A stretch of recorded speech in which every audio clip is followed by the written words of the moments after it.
Gospel of our Lord Jesus Christ according to John. Glory to you, Lord Christ. The next day, Jesus decided to go to Galilee. He found Philip and said to him, "Follow me."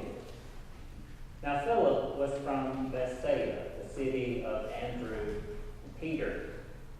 Philip found Nathanael and said to him, "We have found him about whom Moses in the law and also the prophets wrote, Jesus, son of Joseph, from Nazareth."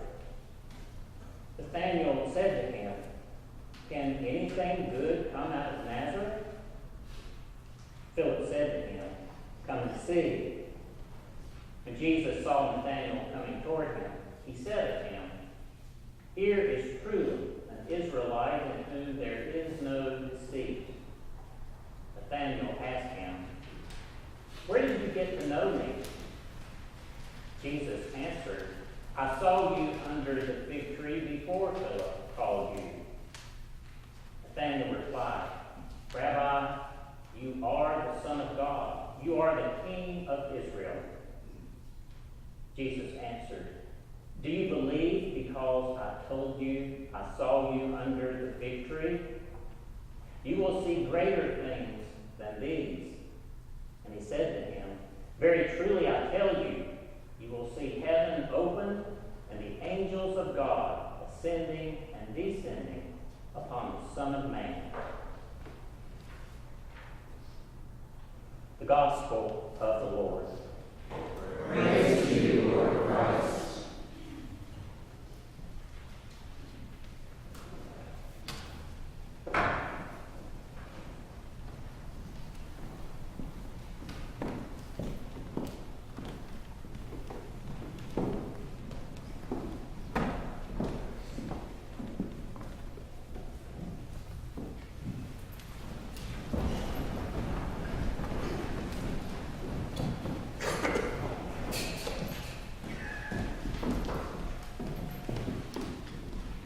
In the season of Epiphany, we focus on themes of revelation and witness.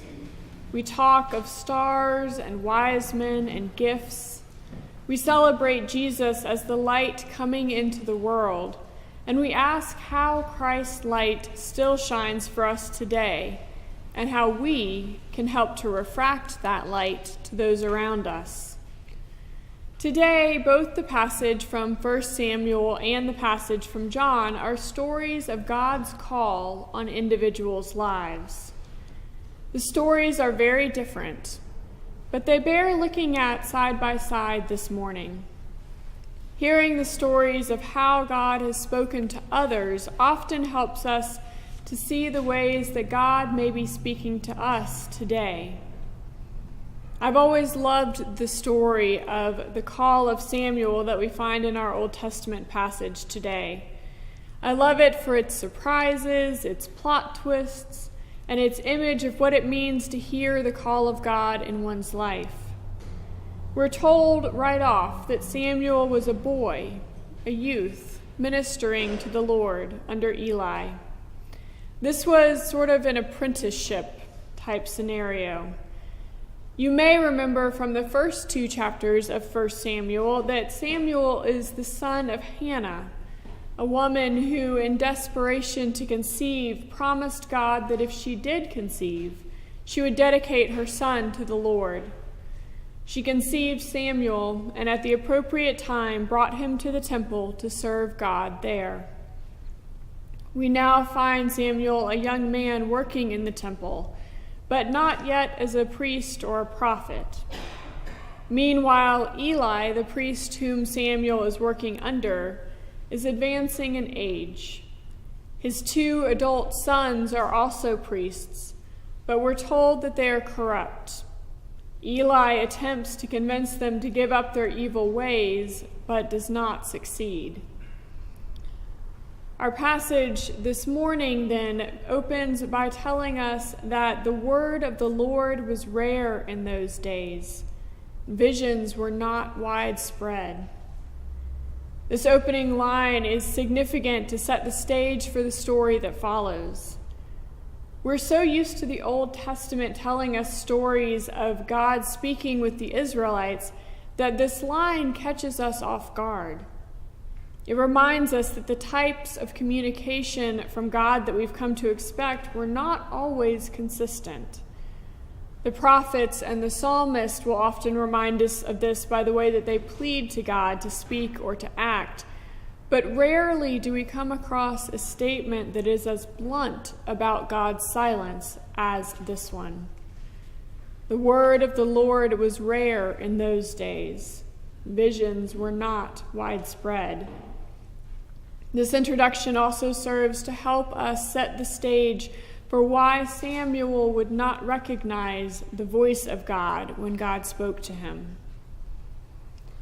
We're told that both Eli and Samuel had retired for the night to their respective resting places. Samuel hears a voice calling out his name, and he responds in the classic "Here I am" that we hear so many others in Scripture say, including the prophet Isaiah and later the Virgin Mary. Only Samuel doesn't know who's calling him. So he logically assumes that it's Eli, the only other person in the building. He goes to Eli, and Eli sends him back to bed, claiming that he did not call. This happens 3 times, with the author of the book telling us after the second time that Samuel did not yet know the Lord, and the word of the Lord had not been revealed to him. Samuel's not being ignorant. He just simply doesn't recognize God's voice yet.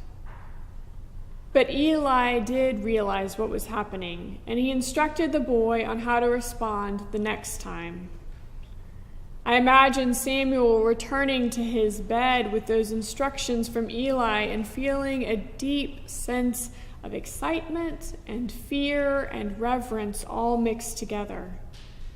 Could God really be trying to talk to him, a simple boy?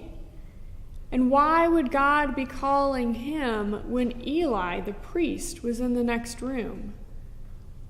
He waits, and sure enough, God shows up. God calls Samuel, but this time we're told that the Lord came and stood there in the room with Samuel, implying that this may have been a visionary encounter with God in addition to a verbal one. This time Samuel is ready and responds, "Speak, Lord, for your servant is listening." But what God tells Samuel is not good news. God says that Eli's house will be punished because of the sins of Eli's sons. That particular line of priests will be cut off moving forward. Eli had attempted to restrain his sons, but they refused to listen, and so his priestly line will no longer be allowed to continue. We're not told that Eli himself was harmed or punished in any way, and in fact, his response to Samuel's message from God, when he says, "It is the Lord, let him do what seems good to him," is considered to be an appropriate and a humble response. Eli is elderly. He recognizes by this point that actions have consequences.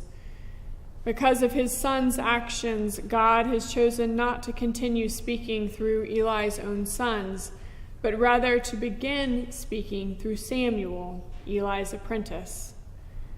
Sometimes things don't go as expected. After all, we can never control another person's actions. But Samuel, as you know, grows up to be one of the great prophets in Israel. Unexpected, but great. Our passage ends by telling us, as Samuel grew up, the Lord was with him and let none of his words fall to the ground. And all Israel, from Dan to Beersheba, knew that Samuel was a trustworthy prophet of the Lord. Now we turn to our story in John, another call story, but this one of Nathanael, one of the disciples. Jesus calls Philip, who then finds his friend Nathanael and tells him about Jesus. Nathanael questions Jesus' legitimacy as an important prophet, to say nothing as a potential Messiah, simply because Jesus was born in Nazareth. But Philip responds with an invitation that we hear repeated 4 different times in John's Gospel. Come and see. The invitation is issued by a different person each time, but every time it has something to do with the revelation of Jesus' identity as the Christ. It's an invitation that is, again, unexpected. It requires the hearer to take action, and when they do, everything changes. Eyes are opened and disciples are formed. It's an invitation that I believe that God, through Christ, is still issuing to us today. Most of us will not hear the audible voice of God calling our names as Samuel did, but many of us will hear the invitation to meet Jesus through the voices of others, as Nathanael did. We may not recognize God's invitation when it first is issued. It took Samuel 4 times before he responded appropriately to God calling his name. And we may have significant doubts when those who invite us into a deeper relationship with Jesus ask us to come and see. Nathanael responded not only with disbelief, but with an insult to Jesus' birthplace and his hometown people. Sometimes we, like Samuel and like Nathanael, can be kind of dense when it comes to hearing God's call in our lives. But the beautiful thing that both of these call stories show us is that God doesn't give up. God keeps calling our name. Jesus is not dissuaded by our doubts and disbelief. The Holy Trinity is nothing if not patient and persistent, and thanks be to God for that. So listen, pay attention, seek to recognize Christ's voice calling you to whatever he may be calling you to at this point in time. And when you hear his voice and the invitation to come and see is issued, remember the examples of Samuel and Nathanael and go. Bring with you all of your anxiety and fear and doubt and skepticism, but go and listen to the voice of the Lord.